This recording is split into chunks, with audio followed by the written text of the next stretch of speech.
Kia ora and welcome to Tarmac. I'm Dave. And I'm Harry, and today not only do we have a new model, but we actually have a new brand. This is the new Jaecoo J7. That's right, it's an urban off-roader that's uber cool. Come, let's take a look at this. Now, I said Uber for a particular reason, to give it a German reference, and that's because the brand itself is made up of Jaeger, which is, German for hunter, and Koo, which is actually shortened for cool. So it's hunter cool. I don't know where that comes in, but there you go. So it does have a German influence. And actually, the design of this J7 is very much got a German influence as well. So the designers have got influence from UK and also Germany. Now for New Zealand, we're bringing in, as far as the J7 goes, the EX, which is the two-wheel drive, and the EX Plus, which is the all-wheel drive. Right here we've got the EX. So this is the, I guess, is the baby of the bunch, or the lesser of the trim, but really is well kitted out, and I'll get into that in a minute. Looking around the front here, what I deem to be much more of a German influence as well. So for those that have seen the AMG, look at that grille. It's like a big AMG grille, so plenty of slats. The Jaecoo badging or nameplate is there, pride of place up front, and also plenty of vents down the bottom here. The headlights here are stacked, so they're on top of each other, and the DRLs are in this sort of funky, sort of almost a racing flag look, but quite on the front, and really unmissable in a car park. Now, in terms of whether it can fit in your garage, this is a medium-sized SUV. So in lengthwise, it's 4.5 meters, and in height, 1.68. It's also got a ground clearance of around about 200 millimeters. So it is a bit of an off-roader when you are going into, well, the four-wheel drive option. The wheels themselves are 18 inches, and look at that, lots of protective guards around the wheel arches here. What we have in the color wise, they have actually got quite a vast number of color schemes, but we have what's Arctic Silver, which is very pearlescent and actually does give different color schemes in depending on the light. We're actually a bit drab today. Color coded door mirrors, and also retractable door handles. Look at that. So very easy to get in and out, but also offers plenty of or offers less wind resistance when driving.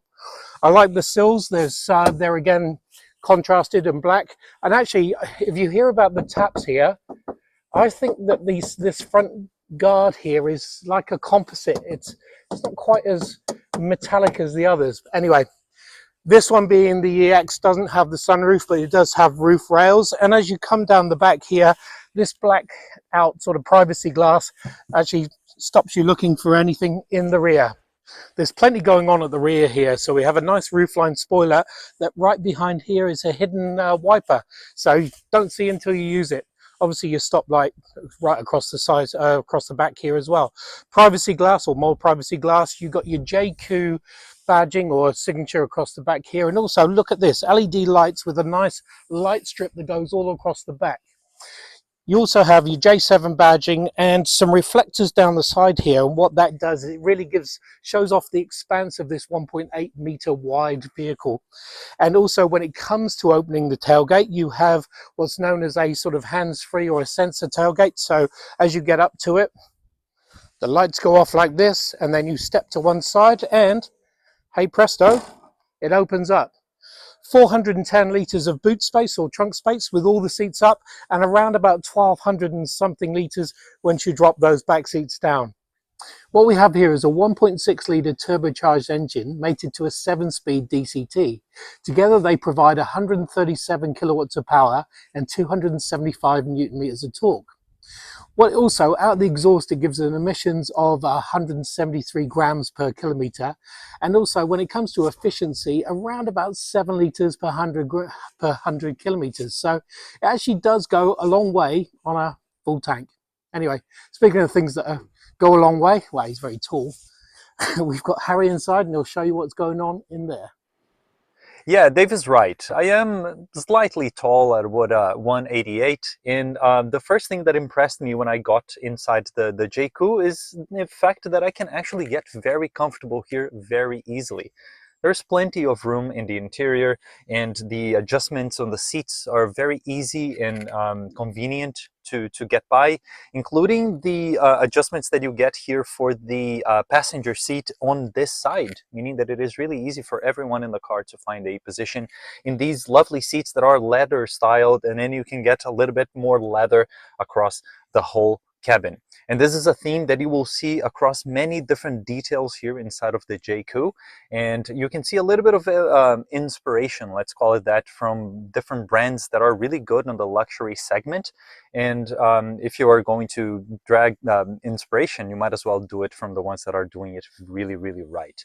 But overall, the experience here inside of the Jaecoo is very positive. I was impressed from the moment that I got in with the ability that they had to make something that is still very, very usable, but bringing that kind of luxury that customers will be expecting.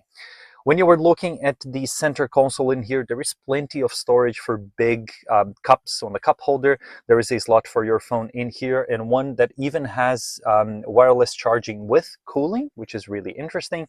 If you bring it back a little bit here, you can then have this two-tiered armrest sort of storage solution, that the part down there is cooled like we've seen in other cars of the brand, and the one just here on the top has this sort of this small hole from which you can put a part of a box of tissues if you really, really like the car. But I have been looking around in here, but I still can't find one for the lotion, so that's a bummer. If you then look at the other elements in here, you can see that they tried to mix this idea of being an off-roader but also a urban car by having some of the hardware on the parts that you interact with a little bit more exposed, but also bringing some materials that will be easy to clean and also will stand the test of time really well. So overall, my impression here with the car is really good. There are a few other things that are more sort of had to do with the interaction with the two big screens that you have in front of you. So you might as well give a little bit of an evaluation of those as well. And to interact with the tech in here, the experience is dominated by the two screens that I have in front of the driver. The one in the middle of the dashboard in here is the one that will pretty much control everything from drive modes, media, air conditioning, and all of that. And it has this very familiar way of interacting that is reminiscing of a tablet. So if you come here to the actual apps, you will then see all the things that you have at your disposal. So you have navigation, then all to do with your music that can come from the wireless integration with the phone projection, but also through the radio. And then if you want to customize things that have to do with the car, you come to this vehicle center. And in here, it looks pretty much like a phone if you were to do the customization of a few of your settings. So you have quick access to things that will be the ones that you will interact with the most. And then if you want to go and change things about the settings of the vehicle itself, you have the ability to go through all of them in here and customize things. So it is a little bit of a catch-22 in here because you don't have access to many buttons. So there's not a lot of stuff for you to go and do without having to look at the screen. But on the other hand, you have access to customizing pretty much everything about your experience with the car. If you come to then system, there are other things that you can really customize the experience to your liking, and that will include a few things that sort of caught Dave and I by surprise, which have to do with the voice system. I won't activate it here right now, but we were positively impressed with its ability to pick up where exactly in the car you are for the things that you are asking it to do. So not only does it know that I am sitting on the driver's seat, all the things that Dave wanted from the rear seat, the car picked up instantly as well. So it was really, really interesting to see how much effort they put on the interaction of the users from where they are in the car. Then there's also a little bit more customization that you can do on the screen that you have in front of you. The graphics are really good, and they show pretty much all the information that you would need at a glance. So you will see engine speed, your speed, the information about your driving assistances. And then if you want to customize it forward, using the menu that you have on the left side of the steering wheel, not only can you do your speed limit and adaptive cruise control, but you can also use this menu here on the side to go through drive information, tire pressure, instant fuel consumption, and even see navigation data if you're actually navigating somewhere. Then interacting with the rest of the controls that you have on the center console. I know we didn't cover them earlier, but you have dedicated buttons for your air conditioning if you want to turn it on or off, or even use the air conditioning compressor or not. So it's really good to have those handy. And then you can also use this rotary knob in here to change the driving modes. And the car will even let you know which one you're using. Normal mode. ECL mode. Showing some graphics in there to really reflect how you should be driving in each of these driving modes. And speaking of driving, I think that it is about time that we now take the J7 on a short drive. So the Jaecoo, or Jaecoo Cool, depends which way you want to look at it. Oddly, I was wondering why they would do a J7 straight off the bat, but as it turns out, there is a J3, a J2, there's a J11, there's stuff, but all come from the Cherry brand. But there you go, that's just to fill in some of the blanks. The other thing is, it is a push button start, which is awesome, but as a safety measure, you can't pull away, even if you put it into drive, without putting the seatbelt on. It just keeps everything, keeps the handbrake on. So top tip, always wear your seatbelt, which is a nice good thing, but that's why I was just doing this before we pulled away. And as far as pulling away, it does it quite smartly. There's quite a I guess a ferociousness under the accelerator, so a little bit snatchy for some until you start to get used to it, but it's actually a really nice powertrain and really comfortable with that DCT gearbox. And you know, there's always a gear for you, and it seems to just handle this relatively sizable SUV very well. It doesn't feel slow at all, and it adds this slight sort of slice of engagement with the dual clutch. Even from the passenger seat, I can sort of feel when the gears change, and it just adds a little bit more to the experience. Fit and refinement, we've gone through it, and I'm really impressed. We'll go for the price at the end because we want to keep it a little bit of a secret, but it's quite upmarket for what you'd think of. Or okay, my preconceptions of a Chinese vehicle is still sort of, I guess, under par, but this just doesn't feel it. The fit and finish is nice. There's a nice amount of leather or leather feel. It's just really well put together. And as Harry put together earlier, or said earlier, it's very much reminiscent with a luxurious British off-roader. Yeah, that's right. The inspirations are very clear, but it manages to bring a little bit of what is the DNA of the brand itself. And as you said, I think that the fit and finish are things that have to be sort of part of the bottom line for our impressions with the car. It's really, really well put together. And also visibility all around is great, and harnessed by this screen here. You tap in here, or actually even when you put your indicators on, 360-degree camera that you can just zoom around and fiddle around with it and see every angle from. It's really, as you said, very well stitched together. So it looks like a video or a sort of almost a caricature of the vehicle on a really high definition video screen. A lot of people could be seen moving from smaller cars to this, and then it always comes with a little bit more sort of a concern from the size of the car. But this is completely eliminated with this good of a piece of tech, because you can place the car anywhere. The cameras talk really well to one another, and yeah, it's amazing. It's a good party trick, but that's also very useful. And on the matter of safety, it does come with so many airbags, real cross traffic alert, blind spot alert. It's got every alert you can think of, and it can be caught out. I mean, it did jam on the brakes for me a couple of days ago when it thought I was going to crash, which, okay, is kind of heart-stopping moment. But then saying that, I'd rather it did that than decided not to and let me crash. So I guess there is that sort of either-or situation. Well, it'll at least make sure that you were wearing your seatbelt, right? Of course.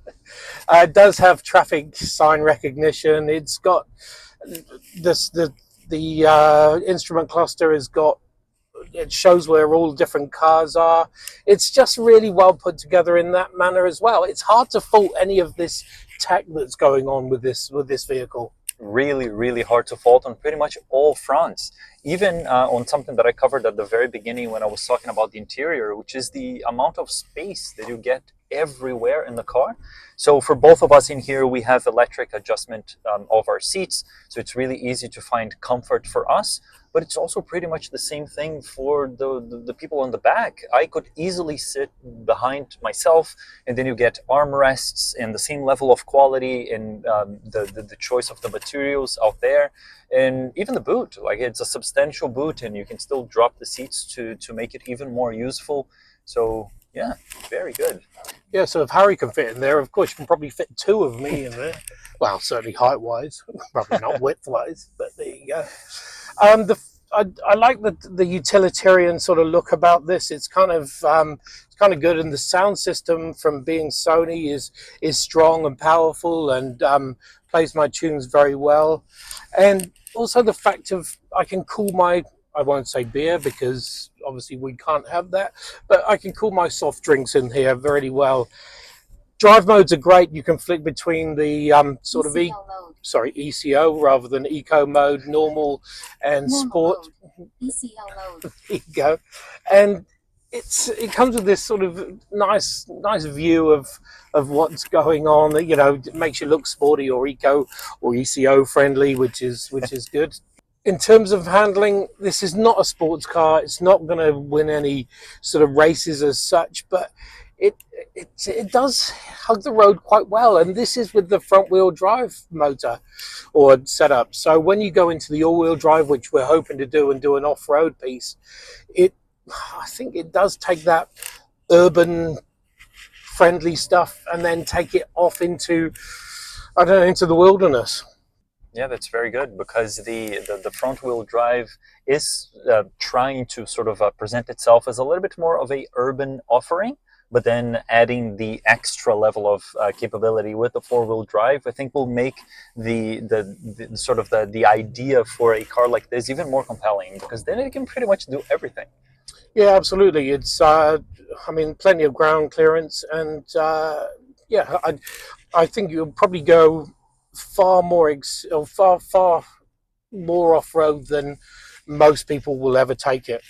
And one little gripe I do have, as far as its security system goes, or safety system does, there you go, is its lane keep assist. It does snatch you into the lane quite violently. So there's probably a way I can either switch it off or certainly limit it. But it does have the ability to, I don't know, again, excite. And on this drive that we have been taking here, another thing that has sort of come to become a point of discussion for us in here is how quiet and refined of a driving experience this is. We went to choose a part of the road that was a little bit less well maintained, let's call it that. And even when we went through the potholes and speed bumps and all of that, the crashes that we were going through never made their way into the cabin in too harsh a manner. And now that we are on a part that is much more well maintained, it's so quiet. When the revs are down, you can barely hear the engine, and there's not a lot of tire and wind noise making its way in. No, it's quite actually, again, a refined drive, and a quite surprising drive. And I hate saying that, because I should start getting more and more aware that the Chinese brands really have caught up, and in some areas are overtaking some of the regular, even the Euro brands. That's right.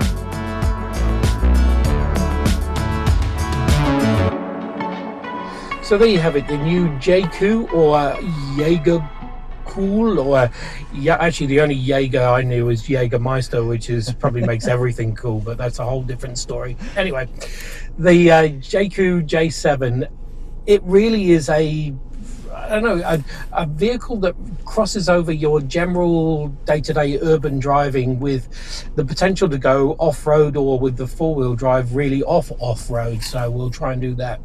It's a comfortable drive. It's very well appointed when it comes to technology, and it's It's hard to find any bad words to say about it. The other positive thing that I have to say is in New Zealand it comes with a 30-something thousand dollar prize ticket, so this is such great value as well. Quite astonishing. Yeah, I could not agree more. I think that it really sort of makes us question what to expect from other cars in this price bracket, because we were used to having things that are not this well appointed, that would drive in a similar manner, but this managed to push it forward with a more modern powertrain, the dual clutch transmission, and all the tech that you could ask for. So another very good point that you raised is that it makes us question how much the mainstream brands are actually trying after you see a Chinese brand like this that is new to a market making such a strong offering and that is so compelling. So it's really hard to fault it. And yeah, I hope to see the market catching up. There you go, catch up market. Anyway, thanks for watching. Make sure you subscribe and we will see you on the next one.